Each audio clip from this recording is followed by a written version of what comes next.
السلام علیکم ورحمۃ اللہ وبرکاتہ۔ جاوید پبلشرز میں خوش آمدید۔ آج ہم پڑھیں گے کڈس اسلامیات برائے جماعت پنجم باب پنجم حسن معاشرت اور معاملات کا سبق نمبر 1، جس کا عنوان ہے ایفائے عہد۔ آج ہم اس سبق کو پڑھیں گے، تو چلتے ہیں کتاب کے صفحہ نمبر 61 یعنی 61 پر۔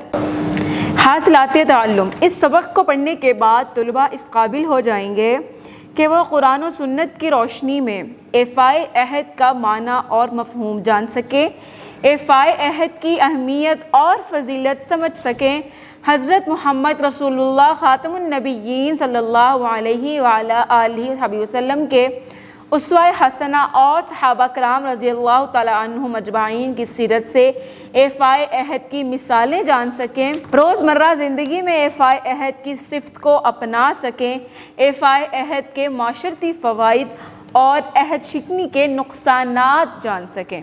ایفائے عہد دو لفظوں کا مرکب ہے۔ ایفا کا مطلب ہے پورا کرنا، جبکہ عہد کے معنی ہے وعدہ کے ہیں۔ اسلام میں ایفائے عہد کی بہت اہمیت ہے، یعنی یہ انسان کی اچھی خصلت ہے جس کی وجہ سے معاشرے میں بھائی چارے کی فضا پیدا ہوتی ہے۔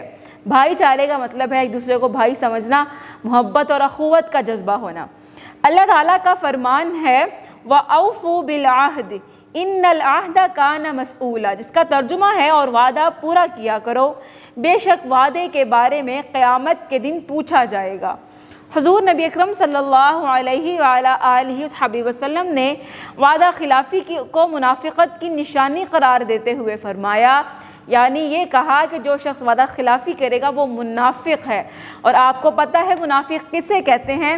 جو ظاہری طور پر تو اپنے آپ کو مسلمان ظاہر کرے، لیکن حقیقت میں اس کے دل میں اسلام اور دین سے کوئی بھی محبت نہ ہو۔ اب منافق کی 3 نشانیاں ہیں۔ نمبر 1، جب وہ بولے تو جھوٹ بولے۔ 2، جب کسی سے وعدہ کرے تو اس کو پورا نہ کرے۔ نمبر 3، جب اس کے پاس کوئی امانت رکھی جائے تو اس میں خیانت کرے، یعنی کسی بھی بات میں اپنی زبان کا پکا نہ ہو۔ یہی تو منافق کہلاتا ہے، اور یہ اس کی 3 نشانیاں ہو گئیں۔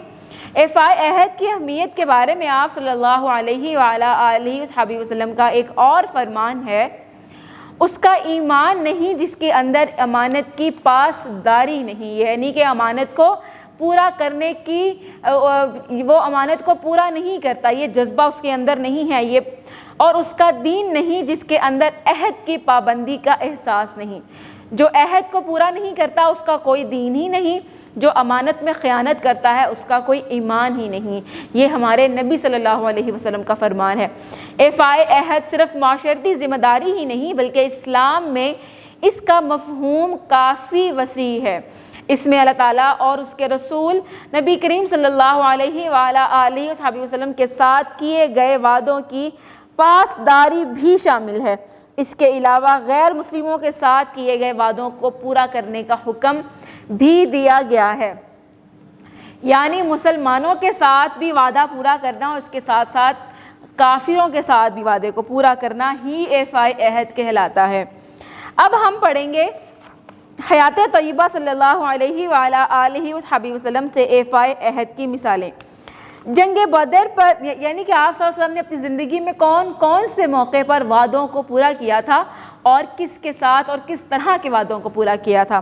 جنگ بدر کے موقع پر حضرت حذیفہ بن یمان رضی اللہ تعالیٰ عنہ اور حضرت ابو حسیل رضی اللہ تعالیٰ عنہ نے حضور صلی اللہ علیہ وآلہ آلہ وسلم کی خدمت میں حاضر ہو کر عرض کیا کہ مکہ مکرمہ سے آتے ہوئے ہمیں راستے میں کفار نے نرغے میں لے لیا اور اس شرط پر رہا کیا کہ لڑائی میں آپ صلی اللہ علیہ وآلہ آلہ وسلم کے ساتھ شریک نہ ہوں۔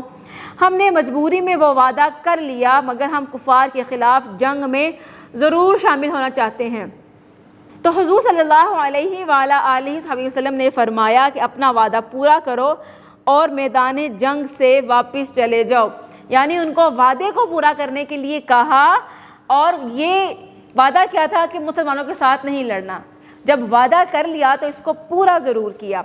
اسی طرح ایک اور واقعہ، صلح حدیبیہ میں ایک شرط یہ تھی کہ اگر مکہ مکرمہ کا کوئی شخص مسلمان ہو کر مدینہ منورہ آ جائے تو اہل مکہ مکرمہ کے طالبے پر اسے واپس مکہ مکرمہ بھیج دیا جائے گا۔ عین اسی وقت جب یہ معاہدہ تحریر ہوا، مکہ مکرمہ کے ایک نوجوان حضرت ابو جندل رضی اللہ تعالی عنہ پاؤں میں زنجیریں پہنے ہانپتے ہوئے حضور اکرم صلی اللہ علیہ وآلہ آلہ وسلم کی خدمت میں حاضر ہوئے۔ انہیں خاندان والوں نے اسلام قبول کرنے کی پاداش میں قید کر رکھا تھا، مگر وہ کسی حیلے سے فرار ہو کر مسلمانوں کے پاس پہنچ گئے۔ مسلمانوں نے ان کی یہ حالت دیکھی تو انہیں اپنی پناہ میں لینے کے لیے بے تاب ہو گئے، لیکن حضور صلی اللہ علیہ وآلہ آلہ وسلم نے معاہدے کی روح سے انہیں واپس کفار کے حوالے کر دیا، یعنی کہ ان کے شکنجے سے ان سے جان چھڑوا کر چھپ چھپا کے فرار ہوئے تھے، لیکن وعدے کو پورا کرتے ہوئے واپس وہیں بھیج دیا گیا۔ اور کیا فرمایا؟ مسلمان بڑے دکھ کے ساتھ یہ منظر دیکھ رہے تھے۔ اس پر رسول اللہ صلی اللہ علیہ وآلہ آلہ وسلم نے فرمایا، اے ابو جندل رضی اللہ تعالیٰ عنہم، صبر سے کام لو، اللہ تعالیٰ تمہیں اس کا اجر دے گا اور تمہارے لیے اور ان مسلمانوں کے لیے جو تمہارے جیسے ہیں نجات کی راہ پیدا فرما دے گا۔ ہم نے ان کے ساتھ وعدہ کر لیا ہے اور اس پر اللہ تعالیٰ سے عہد کر لیا ہے، ہم یہ عہد نہیں توڑ سکتے۔ کتنا عظیم وعدے کو پورا کیا۔ کیا آپ جانتے ہیں ارشاد باری تعالیٰ ہے اور اللہ تعالیٰ سے زیادہ وعدہ پورا کرنے والا کون ہے؟ معلوم ہوا کہ اللہ تعالیٰ بھی جو وعدہ کرتے ہیں اس کو ضرور پورا کرتے ہیں۔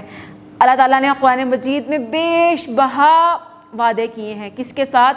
نیک لوگوں کے ساتھ، جو نیک کام کریں گے انہیں جنت میں جگہ دی جائے گی، اور بھی بہت سے سارے وعدے۔ تو یقیناً اللہ تعالیٰ بھی اپنے وعدوں کو پورا کر رہے ہیں اور کرتے رہیں گے، اور اللہ سے بڑھ کر کوئی بھی شخص اچھا وعدے پورے کرنے والا نہیں ہے۔ عہد شکنی کی نقصانات، یعنی وعدہ کر کے اس کو توڑنا، اس کے کیا نقصان ہوتے ہیں؟ نمبر 1، وعدہ خلافی سے اللہ تعالیٰ ناراض ہوتے ہیں۔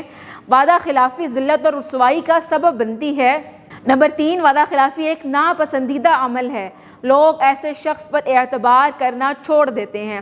وعدہ خلاف شخص نہ صرف دوسروں کی نظروں سے گر جاتا ہے بلکہ اسے مالی نقصان بھی ہوتا ہے۔ وعدہ خلافی سے دلی سکون چھن جاتا ہے۔ اب وعدہ پورا کرنے کے کیا فائدے ہیں؟ ایفائے عہد کے فائدے۔ نمبر 1، ایفائے عہد کی پاسداری کرنے والوں سے اللہ تعالیٰ خوش ہوتا ہے۔ نمبر 2، ایفائے عہد کرنے والوں کو روز قیامت بڑا اجر ملے گا۔ نمبر 3، وعدہ پورا کرنے والوں کو زندگی میں کامیابیاں ملتی ہیں، یعنی جو نقصان وعدہ توڑنے کا ہے اس کے الٹ، یعنی وہ فائدہ بن جائے گا تو وہ وعدہ پورا کرنے کا فائدہ بن گیا۔ وعدہ پورا کرنے والے کو معاشرے میں عزت کی نگاہ سے دیکھا جاتا ہے۔ ایفائے عہد سے معاشرے میں بھائی چارے اور اعتماد کی فضا پیدا ہوتی ہے۔ ہمیں چاہیے کہ حضور صلی اللہ علیہ وآلہ آلہ وسلم کی سیرت طیبہ پر عمل کرتے ہوئے ایفائے عہد پر عمل کریں تاکہ ہم دنیا اور آخرت میں کامیاب ہو سکیں۔ اسی طرح طالب علم، استاد، ڈاکٹر، عالم، سیاستدان، صحافی، آفیسر وغیرہ سب اگر اپنے کیے ہوئے وعدوں پر عمل کریں تو نہ صرف لوگوں کے کئی مسائل حل ہو سکتے ہیں بلکہ معاشرے میں ترقی اور خوشحالی بھی آ سکتی ہے۔ اسی کے ساتھ مجھے دیجیے اجازت، اپنا بہت سارا خیال رکھیے گا، اپنی دعاؤں میں یاد رکھیے گا۔ مزید ویڈیوز دیکھنے کے لیے جڑے رہیں بولتی کتابوں کے ساتھ۔